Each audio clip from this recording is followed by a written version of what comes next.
On voudrait souvent améliorer sa posture, se tenir un petit peu plus droit, prévenir ou soulager des douleurs au cou, des douleurs au bas du dos, des douleurs associées à la position de travail, notamment devant l'ordinateur. Aujourd'hui, je vous donne des conseils pour améliorer votre posture. Je suis Denis Fortier. Si vous êtes nouveau ici sur ma chaîne YouTube, je vous conseille de vous abonner en cliquant sur le coin inférieur droit de l'écran. Maintenant, la posture, on souhaite souvent améliorer sa posture. Aujourd'hui, je vais vous donner 3 exercices pour que vous amélioriez votre posture, mais avant, je vais vous parler de 3 principes assez simples à suivre pour pouvoir donc peut-être au travail, peut-être à la maison, pour pouvoir donc améliorer votre posture. Le premier principe, c'est le principe du triangle. Alors, il faut se souvenir que les muscles qui sont associés à la posture, particulièrement le haut du corps, donc la partie de la posture qui implique la tête, les épaules, la cage thoracique, la plupart des muscles qui sont situés dans cette région-là, des muscles clés en tout cas, ces muscles-là sont triangulaires. Donc, si vous voulez prendre soin de votre posture, il faut souvent penser à 3 points, c'est-à-dire la tête, les épaules et la cage thoracique. Et de ne penser qu'à un ou deux de ces 3 points-là fera souvent en sorte que vous n'arriverez pas à améliorer votre posture. Démolissons un mythe de la bonne posture. Il n'existe pas de posture idéale, il n'existe pas de bonne posture parfaite et surtout pas de se tenir immobile justement en ligne droite. On veut que la posture soit quelque chose de mobile, soit quelque chose de souple. Si vous avez dans la vie de tous les jours, et ça arrive à maintenir des postures prolongées, par exemple devant un écran, devant un ordinateur, on souhaite que l'alignement articulaire soit respecté, mais on souhaite que cette posture-là soit mobile et donc il n'y a pas une seule et unique posture. On veut être capable de pouvoir adopter une diversité de postures et la meilleure posture, en fait, pour une personne, c'est d'être capable d'en adopter plusieurs. Le deuxième principe, c'est le principe de la ligne droite. Donc, on souhaite la plupart du temps avoir un alignement articulaire qui fait en sorte que la tête, les épaules et le bassin forment une ligne droite. Donc, on ne souhaite pas d'avoir cette posture-là de façon statique. On ne veut pas toujours maintenir cet alignement-là, mais la plupart du temps, c'est ce qu'on souhaite.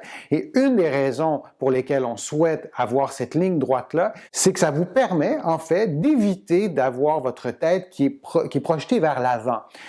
N'oublions pas que le poids de la tête, ça varie entre 4 et 5 kilos. C'est vraiment très lourd.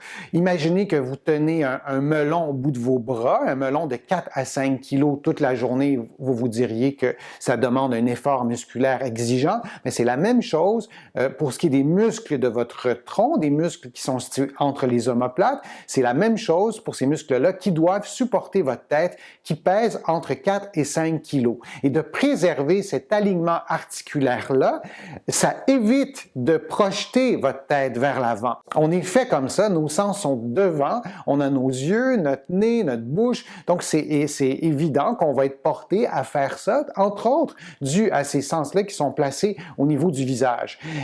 Tout nous porte à projeter la tête vers l'avant et avec tout ce qui concerne la technologie, tout ce qui concerne les écrans, bien, on a encore plus de raisons de projeter la tête vers l'avant. Donc, en vous assurant que cet alignement-là entre la tête, les épaules et le bassin forme une ligne droite, ça détend les muscles qui sont situés à l'arrière, qui sont souvent problématiques, notamment en lien avec la position assise prolongée. Donc, le principe de la ligne droite, c'est vraiment à garder en tête durant la journée, en se souvenant, par contre, qu'on ne souhaite pas avoir cette position-là tout le temps.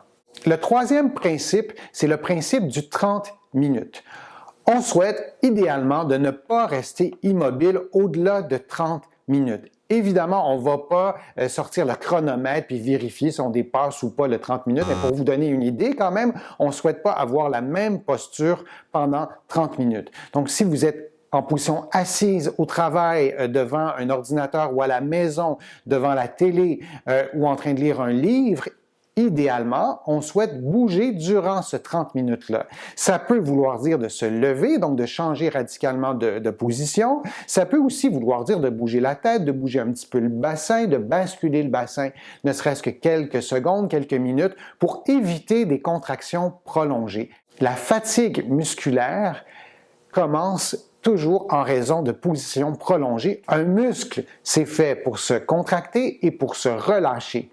Et si on contracte un muscle de la posture de façon soutenue pendant plus de 30 minutes, c'est bien sûr, c'est pas la fin du monde, mais sur toute une journée, sur toute une vie, ces muscles-là vont se fatiguer, on va avoir des points de tension. Donc, on souhaite bouger après 30 minutes environ. Ça peut être soit changer de position radicalement, donc de passer de la position assise à la position debout, ou bouger la tête, bouger un peu les épaules, bouger un peu le bas du dos. Ça peut être aussi inspirer, ça peut être expirer de façon un peu plus marquée.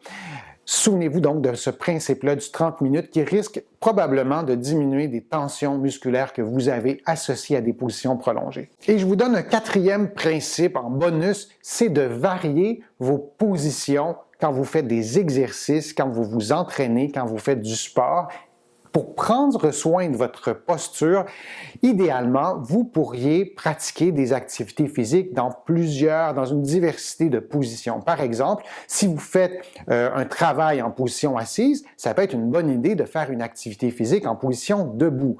L'inverse est aussi vrai. Aussi, si vous faites un travail en position debout, c'est peut-être intéressant aussi de pratiquer une activité physique en position assise, comme le vélo, ou en position à l'horizontale, comme la natation.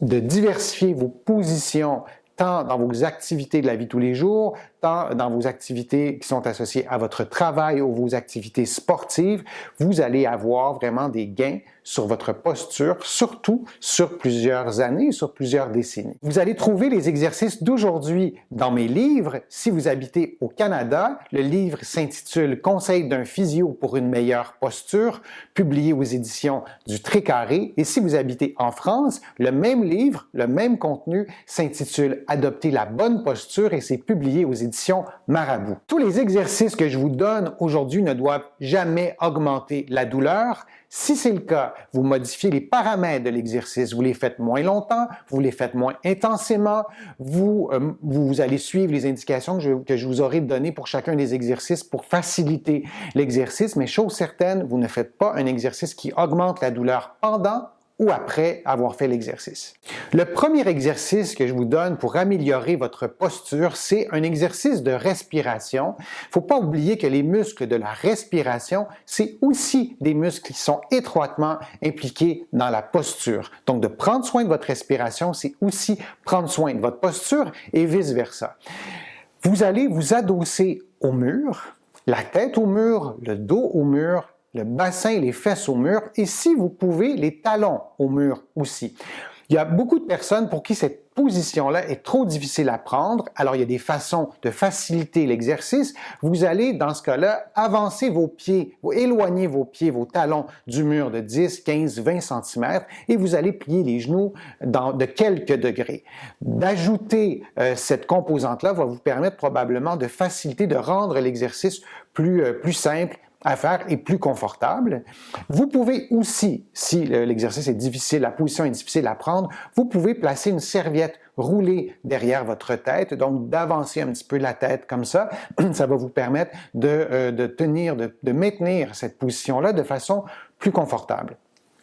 Dans cette position-là, vous allez aussi, si vous êtes capable, si ça ne génère pas trop de tension, vous allez placer les bras au mur de façon à avoir le dos de la main au mur, de façon à maintenir les ongles au mur, de façon à ce que la paume de vos mains soit placée vers l'avant. Et dans cette position-là, c'est la position de départ, vous allez expirer lentement. Quand je demande à mes patients d'expirer, la première chose qu'ils vont faire, c'est qu'ils vont inspirer. Or, on veut vraiment commencer par l'expiration en baissant vos côtes, en baissant votre cage thoracique. Je vous parlais tout à l'heure du principe du triangle, que les muscles de la posture, surtout les muscles situés dans la partie supérieure du corps, sont souvent en forme de triangle, donc ils sont associés à 3 points différents de votre corps, et d'expirer comme ça, sans bouger la tête, sans avancer la tête du mur ou de la serviette roulée si vous avez placé une serviette derrière votre tête,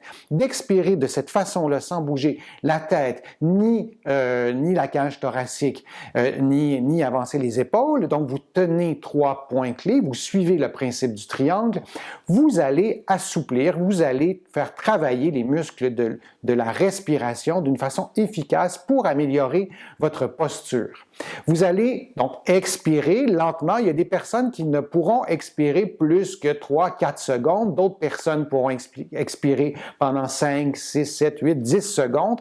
Et vous allez faire ça pendant environ 1 minute. Lentement, il ne faut pas vous hyperventiler. Vous prenez des pauses quand vous souhaitez prendre des pauses. Vous ne laissez pas des tensions musculaires s'installer. Si des tensions apparaissaient, vous prenez une pause ou vous faites l'exercice en pliant un petit peu plus les genoux, en plaçant une serviette roulée derrière la tête. Vous faites ça pendant 1 minute. Vous sortez du mur, vous avancez, vous ne touchez plus au mur, vous prenez une pause et vous le refaites une deuxième et, si vous pouvez, une troisième fois. C'est un exercice que j'aime bien donner à mes patients parce que vous pouvez faire cet exercice-là au travail, vous pouvez faire l'exercice à la maison, vous pouvez aussi faire l'exercice après l'entraînement. Si vous êtes à l'extérieur, vous pouvez faire cet exercice-là, par exemple adossé à un tronc d'arbre, vous pouvez faire ça adossé à n'importe quel mur. Donc, c'est un exercice qui est pratique, qui se fait facilement. Pour suivre un autre principe, le 4e principe que je vous ai donné, donc varier les positions, vous pourriez faire le même exercice, mais en position assise sur un petit banc. Certaines personnes vont être capables de faire l'exercice en étant assises au sol. Le degré de difficulté est beaucoup plus élevé. Donc, si vous avez du mal à faire l'exercice debout, je ne vous conseille pas de le faire en position assise, mais c'est exactement le même principe. Donc, vous allez placer les bras sur le mur et vous allez expirer lentement. C'est vraiment le même exercice que je vous ai donné, mais vous le faites en position assise.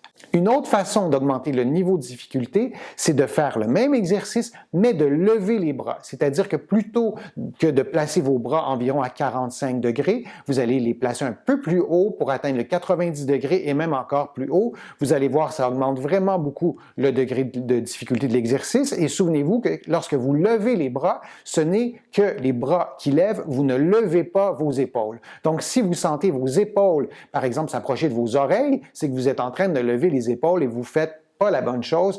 Ce qu'on souhaite, c'est que vous leviez les bras en maintenant les épaules détendues et immobiles. Le deuxième exercice pour améliorer votre posture, c'est un exercice qui stimule l'équilibre, qui stimule le contrôle, parce que la posture, je vous le disais tout à l'heure, c'est pas une activité qui est statique, qui est immobile, qui est figée. C'est une capacité à maintenir un bon alignement articulaire pour minimiser les efforts musculaires. Et donc, on doit aussi faire des exercices en mouvement ou dans un contexte de déséquilibre.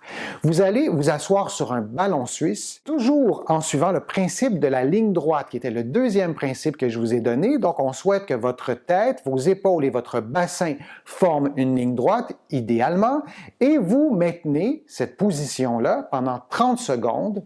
Vous prenez une pause et vous répétez 3 fois. Probablement, pour la majorité d'entre vous, cet exercice-là va être facile. Si ce n'est pas le cas, vous prenez votre temps, vous répétez cet exercice-là jusqu'à ce que ça devienne facile et ensuite, vous allez pouvoir augmenter le niveau de difficulté. Première façon d'augmenter le niveau de difficulté, vous collez les pieds ensemble. Il faut que vos pieds et vos genoux se touchent. Ça va être beaucoup plus difficile de tenir votre équilibre dans cette position-là. Ensuite, vous pouvez aussi placer vos bras en ouverture, un peu dans la même position en fait que l'exercice précédent. Une autre façon d'augmenter le niveau de difficulté de l'exercice, c'est de placer une cheville sur le genou opposé. Seulement un de vos pieds va pouvoir vous aider à maintenir votre équilibre et bien sûr votre tronc. Et même chose, vous vous tenez 30 secondes et vous répétez 3 fois. Si ces façons de faire sont relativement faciles pour vous, vous pouvez encore une fois augmenter le niveau de difficulté, c'est de faire le même exercice, mais les yeux fermés. Et là, attention, vous vous installez dans un environnement sécuritaire où vous avez des points d'appui, parce que lorsqu'on perd l'équilibre assis sur un ballon et par surcroît les yeux fermés, on a très peu de temps pour récupérer son équilibre, sinon on tombe et on peut vraiment se blesser en faisant cet exercice-là sur le ballon. Donc, vous faites toujours l'exercice dans un environnement où vous avez des points d'appui et si vous choisissez de le faire les yeux fermés, Vous devez vraiment avoir ces points d'appui-là très près de vous, mais vous ne faites pas l'exercice en vous tenant. Parce que dès que votre main ou votre bras touche à un point fixe, les muscles de la posture qui vont se réajuster pour maintenir votre équilibre vont être un peu court-circuités par ce point d'appui-là que vous aurez pris en quelque part sur un meuble probablement. Le troisième exercice que je vous donne aujourd'hui, c'est un exercice qui se fait dans une autre position. Vous aurez fait un exercice debout, vous aurez fait un exercice en position assise et vous aurez aussi fait un exercice en position 4 pattes. Vous vous placez au sol et vous allez lever la main d'environ 1 cm. C'est vraiment pas nécessaire de lever la main de très très haut. Et vous allez aussi lever le genou du même côté et vous allez maintenir cette position-là pendant au moins 10 secondes, idéalement 30 secondes. Et ensuite, vous redéposez la main et le genou au sol et vous prenez une pause. Cet exercice-là va peut-être vous paraître difficile. Vous allez avoir besoin de transférer votre centre de masse, votre centre de gravité du côté de l'appui. Vous allez faire ça graduellement. Vous allez vous initier aussi à cet exercice-là avant de lever la main et avant de lever le genou. Ça peut être intéressant aussi de rentrer un peu votre nombril, d'approcher votre nombril, disons, du bas du dos sans jamais bloquer votre respiration. Et donc, vous allez répéter cet exercice-là 3 fois. Si c'est trop difficile pour vous à faire, vous allez faciliter cet exercice-là en levant la main et le genou du côté opposé. C'est bien sûr beaucoup plus facile, mais vous pourrez commencer comme ça. Et quand vous aurez pris de l'assurance, vous arriverez à maintenir votre équilibre, vous pourrez faire l'exercice en levant la main et le genou du même côté. Vous avez donc 3 exercices pour prendre soin de votre posture, pour améliorer votre posture. Souvenez-vous qu'il n'y a pas de recette miracle pour améliorer votre posture. Il y a beaucoup de vidéos sur YouTube. On vous donne plein de trucs pour vous tenir très droit, comme si ça se faisait par magie. Les muscles de la posture du haut du corps et du bas du corps aussi sont souvent trop courts, trop raides, trop faibles, peu endurants. Et c'est en faisant une diversité d'exercices sur plusieurs semaines, parfois plusieurs mois, et grâce à ces exercices-là, vous allez arriver à améliorer votre posture. Mais on ne peut pas modifier sa posture de façon instantanée, aussi parce que ça fait appel à des réflexes, à des habitudes de mouvement, à nos habitudes de vie qui sont souvent là depuis des années et des années. Ça ne se change pas du jour au lendemain. C'est un peu comme les habitudes de sommeil, ça ne se change pas du jour au lendemain. Donc, soyez prudents lorsque vous suivez ces conseils-là où tout se fait par magie de façon presque instantanée. C'est impossible. On peut améliorer sa posture, mais il faut le faire graduellement. Il faut adapter les exercices à nos capacités. Il faut adapter le niveau de difficulté. Les exercices que je vous ai donnés, dans 1 semaine ou dans 2 semaines ou dans 3 semaines, vous devriez idéalement avoir déjà commencé à augmenter les niveaux de difficulté. Et là, vous allez progresser. Et évidemment, on pourrait aussi ajouter d'autres exercices. Je vais le faire dans des prochaines vidéos. Si vous avez des suggestions à me faire, n'hésitez pas à m'écrire un commentaire dans le fil de discussion sur les réseaux sociaux, sur YouTube, sur Facebook aussi. Ça va me faire plaisir de les lire et d'en tenir compte lors de prochaines vidéos. Si ma vidéo vous a plu, je vous invite à cliquer j'aime, à partager cette vidéo-ci. Ça me donne plus de visibilité, ça m'aide à développer des nouveaux contenus. Vous allez trouver aussi d'autres informations sur la posture, sur la santé du dos, du cou dans mes livres. Mes livres sont disponibles au Québec, au Canada, aux éditions du Trécarré. Vous allez les trouver en librairie et sur le web. Mes livres sont aussi disponibles en France, en librairie et sur le web. Je suis Denis Fortier. Je vous remercie. À bientôt.